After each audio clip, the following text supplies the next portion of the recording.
ketika Rasul menjalankan tugasnya sebagai nabi dan rasul, sebelum di Isra Mi'raj, sebelum turun perintah sholat 5 waktu, Rasulullah mengajarkan ilmu makrifat. Tapi zaman waktu itu ya namanya belum makrifat.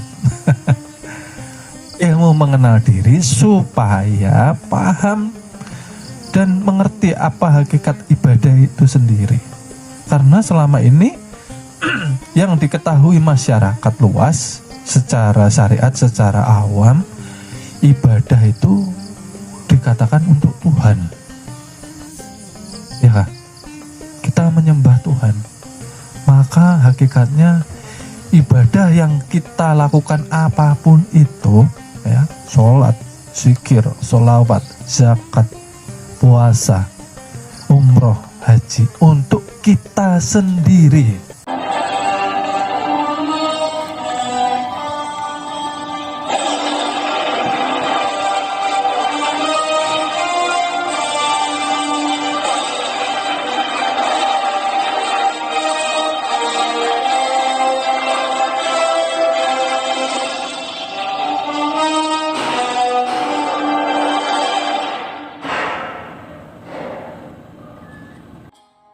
Bahwa ketika engkau berdiri sholat, engkau harus mengesahkan dirimu kepada Tuhan.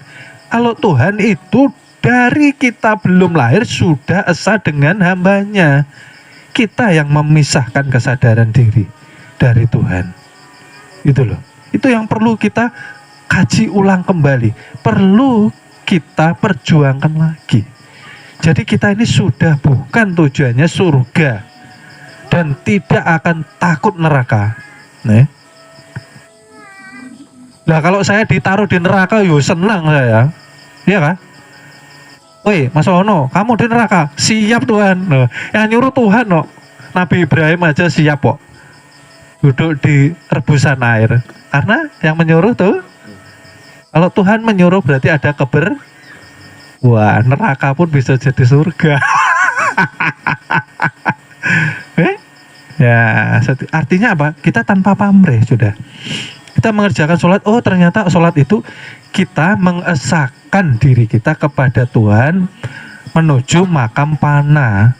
Kalau pana, Tuhan mengatakan nih, kalau masih ada kamu aja, aku tidak akan terlihat, aku tidak akan wujud. Berarti kita belum binasa, iya. Berarti masih ada keakuan. Keakuan itu apa sih? Hati yang sangat amat masih harus perlu dibersihkan dari sifat-sifat hewan dan sifat-sifat sifat hewan dan sifat setan lah sudah kita jelaskan. Sifat hewan itu termasuk di dalam dia selalu serakah. Ya kah? Raka. Kucing itu kucing dapat ikan asin, temannya datang loh dicakarnya. Ada mau bagi serakah. Ya.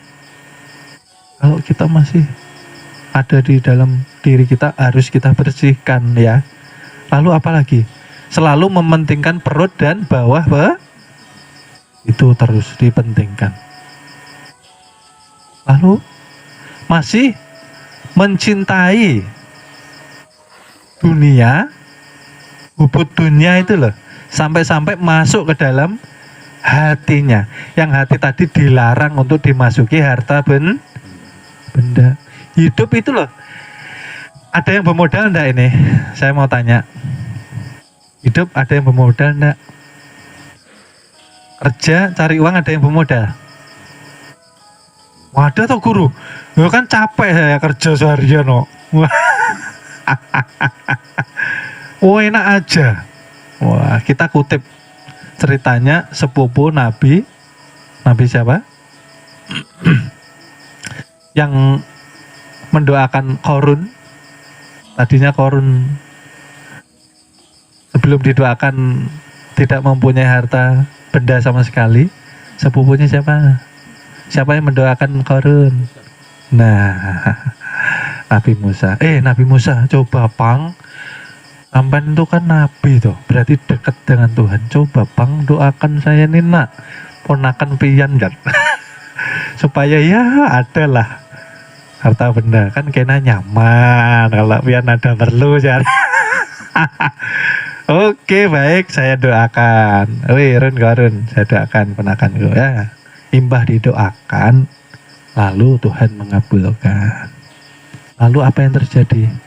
Dari satu ekor peliharaan menjadi anak lalu kaya yang tadinya rajin sholat akhirnya terbengkalai, lupa. Begitu Tuhan menyuruh pamannya tadi untuk menguji keimanan Korun. Run, ayo zakat Run. Wah enak aja loh. Aku capek, susah payah, jerih payah, ya, mengumpulkan ini semua, lampan datang minta zakat. Artinya yang tadinya kada pemodal hidup ke dunia ini nah, bawa baju ndak kira-kira? Atau bekas hutang? Lahir ini kada bawa apa-apa. Ya, hidup dimodali Tuhan dengan apa tadi? Diberi modal 7 sifat.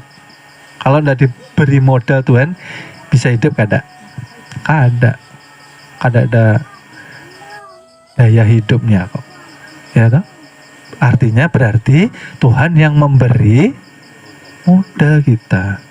Artinya apapun yang kita kerjakan, oh ternyata Tuhan juga yang bekerja. Jangan lalu mentang-mentang kita bekerja lalu kita dunia ini nah kita genggam, ya, lalu masuk ke jangan. Harta benda itu di sini aja, ya, nggak apa-apa. Mamanya ibu-ibu nih, ya, gelang nih berenteng nah, emas berjalan. Biasanya kan ada seperti itu, berjalan, ya, nah, seperti itu, ya, sampai gigi. Masalah, ada apa-apa bang, tapi jangan sampai masuk ke yang dikhawatirkan. Begitu jadi emas berjalan, lalu takut kehilangan. Jangankan kehilangan, berkurang aja takut. Nah, takut dipinjam lawan ponakan jar. Ya kah? Hati ini nah, ada rasa khawatir, ada rasa takut. Bila harta ini nah berkurang, artinya kita merasa memilih. Hati-hati. Ada bisa bertemu dengan Tuhan kalau kayak itu. Boleh, siapa melarang? Maka murid-murid ini didoakan semua kaya raya, amin. Tapi gunakan untuk taat kepada Tuhan, itu kan permintaannya. Karena orang kalau susah, kalau miskin, susah ibadah, gitu loh. Karena pikirnya ini ruwet, mikir makan, tidak percaya firman Tuhan. Makanya diberi wasilah toh di perguruan. Kalau mau enak, tobat yang benar. Tuhan ini kan maha tahu. Kalau kita tobatnya, nanti kalau sudah diberi enak lagi, wah, maksiat lagi saya ini kayaknya. Benar-benar tobat, ya, istiqomah. Tuhan tidak akan membiarkan kita sengsara. Pegang.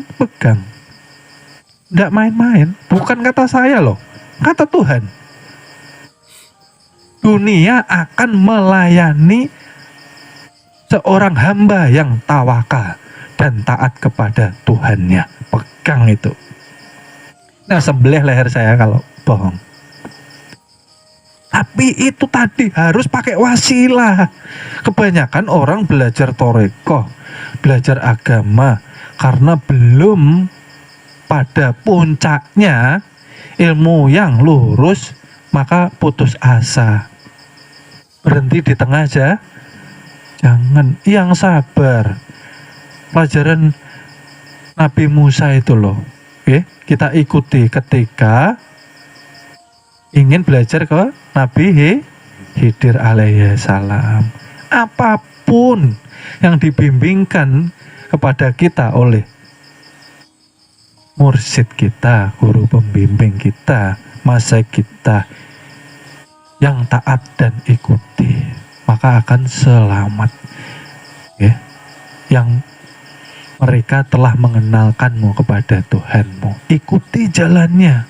Kalau tidak ada wasilah, kada bisa. Ya. Maka ini sanadnya sampai ke Sayyidina Ali. Gitu loh. Maka itu tadi syaratnya harus taubat. Maka junjungan Nabi besar ketika Isra Mi'raj bukankah dibelah dadanya? Dibersihkan. Sebetulnya apa? Rasulullah tanpa dibelah tidak ada kekotoran. Kisah aja itu. Untuk mempelajari umat ini nah. Kisah aja. Rasul mana mungkin kotor. Kisah aja. Melajari kita tenang. Ya, yang tadi apa? Hijrah harus bertobat. Harus setelah bertobat kita baru bisa mi'raj. Karena harus dengan tobat tadi membersihkan segala yang kotor yang ada di hati, pikiran, angan-angan, perbuatan, ucapan, seluruh sifat hewan dan setan ada mungkin sampai kepada Tuhan kalau masih kotor. Sehebat apapun guru kita mempelajari kita nih nah, kalau kita kada mau bertobat ya. 1000 tahun gitu kita duduk di majelis tobat yang benar. Untuk siapa sih? Untuk kita loh. Setiap hari waktu berkurang terus ya. Apakah kita akan mempertaruhkan waktu yang semakin mendekati perjanjian ini dengan kita tidak paham pelajaran mengenal diri? Belajar mengenal diri kok masih kotor hatinya, masih sombong, masih buruk sangka. Wah, jauh berarti. Jauh masih perjalanan. Orang tuh kalau belajar ilmu makrifat, disangiti orang, dizalimi orang, tersenyum ajainya. Tersenyum ajainya. Kenapa? Lain kita apa yang disakiti? Tuhan ya menguji sifatnya dengan afalnya. Kita kadang-kadang sudah la ilaha illallah, la ilaha, bukan lagi zikir. Inyak yang memuji dirinya sendiri. Kita kayak apa? Berzikir nih. Sudahkah merasakan Allah itu sendiri yang berzikir melalui Muhammad hakiki. Karena 2 nama 1 jua orangnya. Makanya sholawat kada pernah diterima. Ini rahasianya. Siapa yang dituju pada sholawat? Hakikat Muhammad ialah Allah jua. Makanya kada usah dicari Tuhan lagi karena laisa. Apa yang dikatakan laisa sudah nyata nih nah. Pian-pian nih. Nah. Maka jangan mengaku menjadi Tuhan. Masa iya umur sudah 50-60 sholatnya masih Allah. Mudah-mudahan surga nih. Nah, mengumpulkan kalkulasi ini nak, pahala ini nak, wah, kayaknya surga bujur ini ulun nih, wah, sudah alim banar ini ulun kada pernah ketinggalan sab depan nih. Maka kita mau di depan supannya, wah, mau di depan nih dosa ulun banyak banar, wah malu belakang.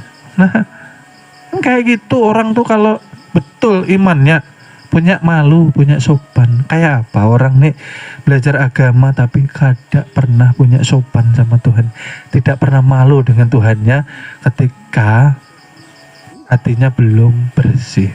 Ada malu nih nah kayak apa?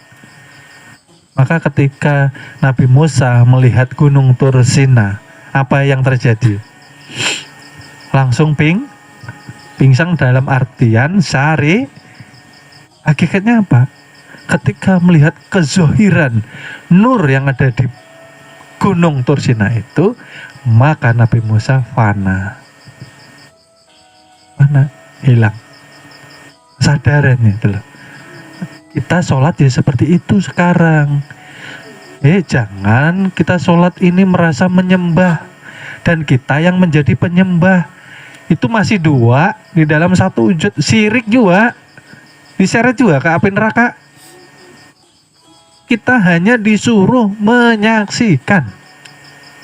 Inna lihati, yang berdiri, yang rukuk, yang sujud.